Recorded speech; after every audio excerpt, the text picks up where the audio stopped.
So Luka Doncic and Jalen Brunson. I wanted to kind of give a kind of like a comparison, right? Because I think the timeline of how everything went down with Brunson leaving Dallas and going to New York and what he's doing in New York right now. I mean, he's on a stretch lately where he's getting an MVP chance now, and people in the media is seriously asking, should he be in the MVP race? Which, I mean, I don't think he's there yet, but if you know, because I think the only race is about the top 5, right?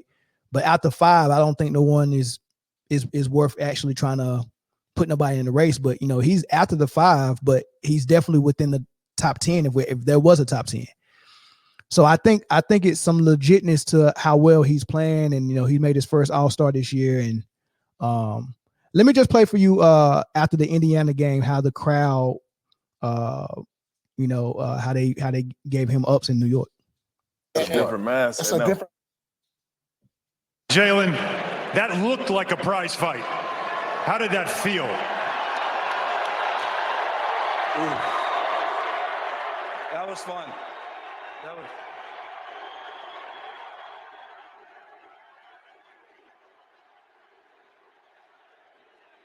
was fun. That was fun. The night started with you being named to your first All-Star game. Just talk about the journey you've been on and how it has reached this point now where you're on the Garden floor hearing MVP chants and you're going to the All-Star game. I mean,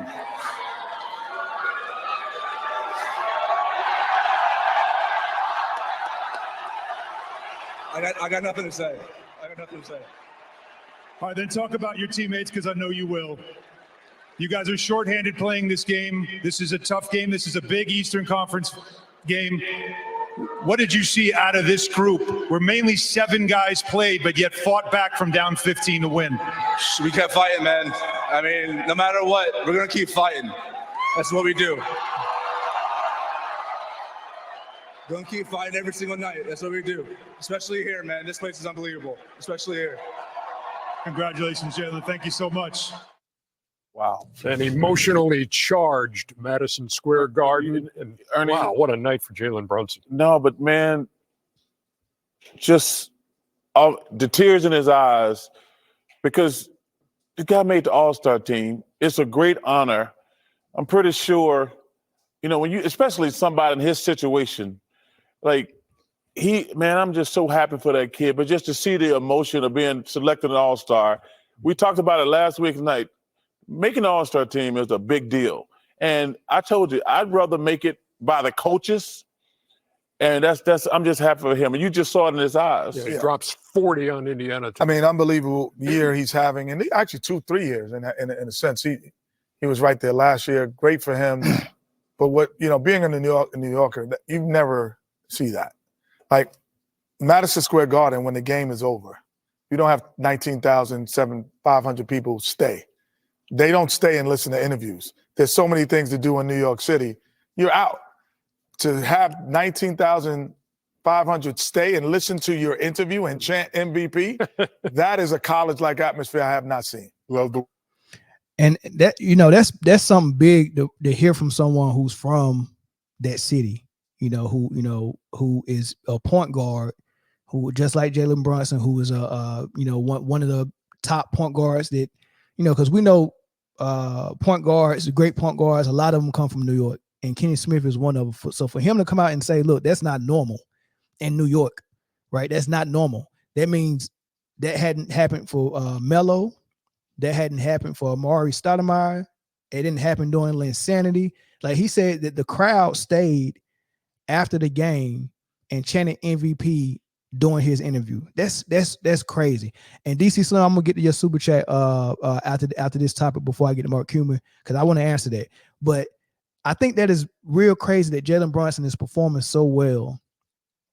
And Dallas Mavericks had this gem in their possession and didn't use it. Now, this is a guy who's a point guard, who's been a point guard since he started playing basketball.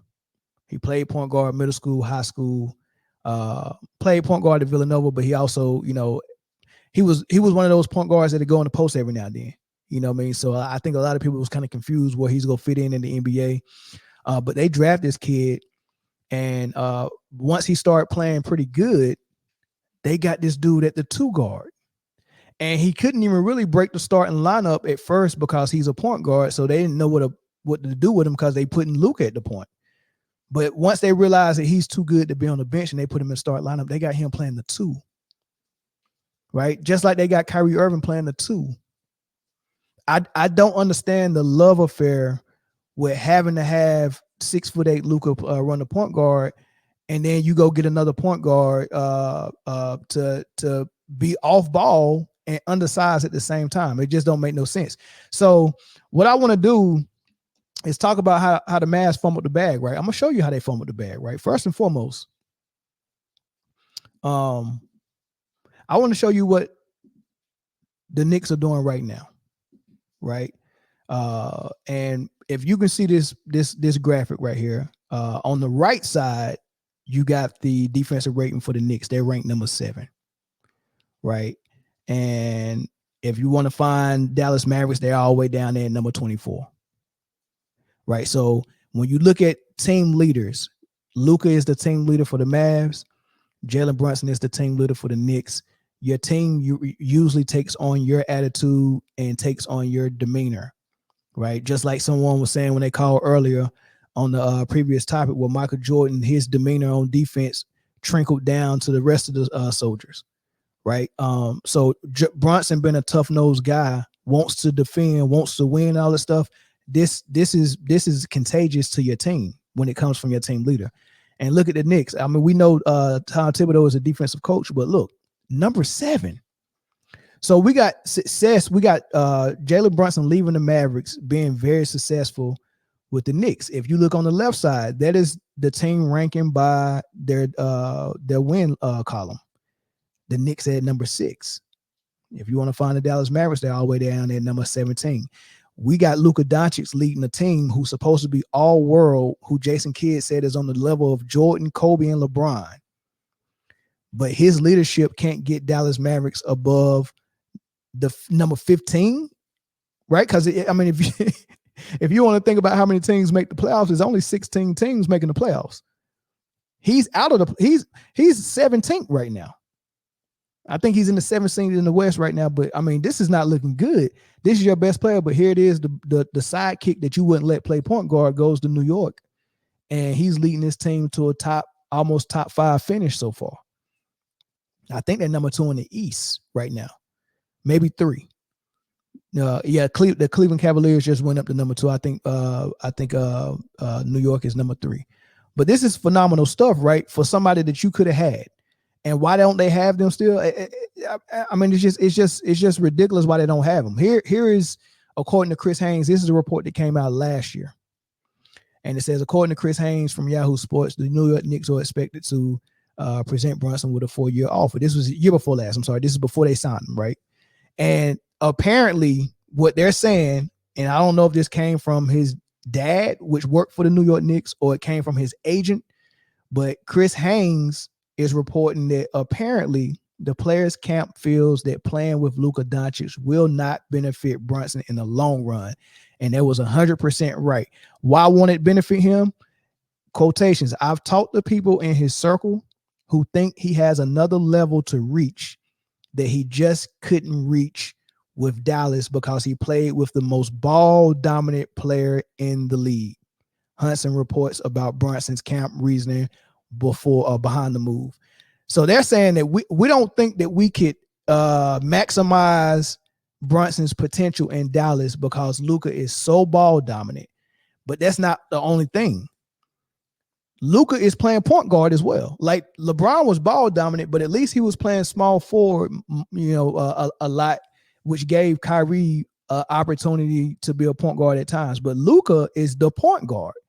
They want him to have the ball all the time and take all the shots, and they just want Brunson to what they want from the co-star in Dallas is for them to be so good at scoring that whenever Luka gets in trouble, he could just get a ball up, and that co-star can go get a bucket against anybody. That's what they want from Kyrie. That's what they wanted from Brunson. That's what they wanted from Dinwiddie when they had him. Like if Luka is so good, he's going to get double, and when he gives the ball up, I want my co-star to be able to get a bucket just like that. We're not going to run a play for you. We only run one play in Dallas. That's high screen and roll for Luka. If he gets doubled on the screen and roll and he gives the ball up, the open man either shoots the three or we give it up, and I want my co-star to be able to go get a bucket on anybody.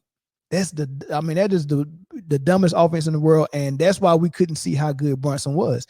But the crazy thing is that Jalen Brunson got to the playoffs, or the Mavs got to the playoffs his last year there, and Luka was hurt. They played Utah in the first round, and Luka missed the first 3 games, and Jalen Brunson led them to a 2-1 lead over a team that was ranked above them. This team still had Gobert and Mitchell. And Brunson by himself gave them 41 games, 31 the other game. They won 2 out of 3, and Luka comes back, and they immediately lose. Right, and then they figured it out, and they actually closed that series out. So, just think about not appreciating that guy, and he showed you in the playoffs what he was made of, and you didn't even offer this dude a contract, and he walked on y'all, right? So, my point in bringing all this up is I think Brunson is a lot better than what people actually think he is, and I think Luka is a lot less than what people actually think he is. And the reason why people won't or can't admit that Luka is a really good player, even a great player, but very flawed, defensively, off the ball, turnover, things like that. He's a flawed player, but they ignore it because the triple-double just make everybody's brain short-circuit. Anything close to a triple-double, people just short-circuit and just equate that to greatness, right? But the way I look at triple-double numbers is every number you get, I have to connect to first and foremost team success and winning. And it's a couple of ways I can connect it to team success. Like, say, for instance, Luka leads, he's averaging almost 10 assists a game. That's part of his triple-double. He's getting 10 assists a game. And everybody will look at that and be like, phenomenal. This is great. This dude is averaging 10 assists. However, if in order for you to get your team assists, we have to play bad basketball, it's not worth it. And the reason why I know it's bad basketball is because I expect a player, like, say, for instance, if Michael Jordan leads the league in scoring, when I look at team scoring overall, I expect to see the Bulls somewhere near the top in scoring, or else your scoring is in vain, right? So whatever you lead your team in, if it doesn't translate to your team being successful in that stat, then it's in vain. So if you look at these assist numbers, right, Dallas is all the way at the bottom. If you see the highlight, all the way at the bottom with Memphis, they only got Ja Morant. They ain't even making the playoffs. They down there with Memphis in assists. So what good does it do me for Luka to get 10 assists if my team is one of the worst assist teams in the league? Which is another thing that's kind of fascinating, because look all the way at the top. That's Tyrese Halliburton leading the league in assists, and his team leads the league in assists. That means his assist is translating to team success, because my assist is directly proportional to my team having the best assist numbers in the league. And guess who coaches that team? Rick Carlisle, who was the coach under contract in Dallas, who ran from Dallas to a new job. I've never seen a team or I've never seen a coach be under contract, resign, and immediately go get a new job because he wanted to get away from a superstar like Luka Doncic. Somebody that's that good, I've never seen a good coach run from them. Never seen it. If you seen it, let me know. Let me know if you ever seen a good coach run from a superstar in their prime. Rick Carlisle ran away from Dallas. The truth might come out why he did it. Who knows why he did it? But he ran away from Dallas and went straight to Indiana. And look at his team, #1 in assists. Right. So let's look at Luka's rebounds. Another thing that people say that Luka is great at. He's averaging 8 rebounds a game. So he's averaging 34 points, 8 rebounds, 9 assists, almost 10 assists. The rebounds that you're getting for your team, is it translating to your team's success? Well, look all the way at the bottom. Dallas again, all the way at the bottom. So your rebounds ain't translating to team success. So your rebounds or your assists are not leading the team success. They're in vain, right? That's not the same thing for what Jalen Brunson is doing in New York, right? So Jalen Brunson leaves New York successful. Oh, he leaves the Mavs successful in New York. Rick Carlisle leaves the Mavs successful in Indiana. Who else left? Kyrie Irving leaves Brooklyn and comes to the Mavs. He all of a sudden is not an all-star anymore, right? So it's not looking real good for the Mavs and Luka Doncic, and it's time for a lot more people to actually admit that, man, what's going on in Dallas is not a good look, man. They need to change a lot out there in Dallas, man, and it's gonna start with taking Luka off the point guard position, man. So, those are my thoughts, man. Let me see some of these comments. I'm gonna put the number up there again.